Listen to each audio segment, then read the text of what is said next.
Hello! Today I'm going to show you how to create a TikTok account in 2023.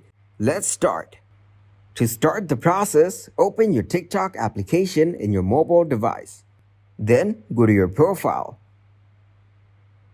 Here, tap on Sign In.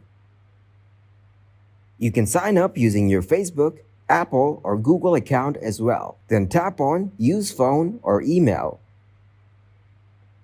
Now enter your date of birth.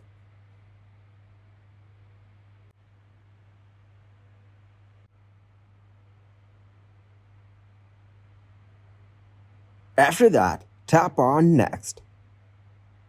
You can also sign up with your phone number. Tap on Email.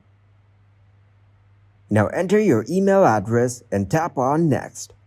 Then create a password for your TikTok account.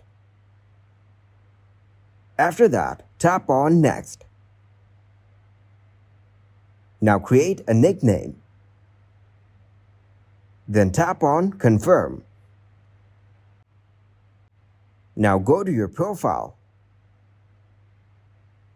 Tap on the plus icon to upload a profile picture for your account. You can either take a photo or upload one from your gallery. Now tap on Edit Profile. From here, you can edit your profile.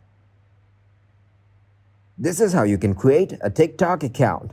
Give this video a huge like and subscribe to get more helpful videos like this. At Explain Me How, we're solving new problems every day.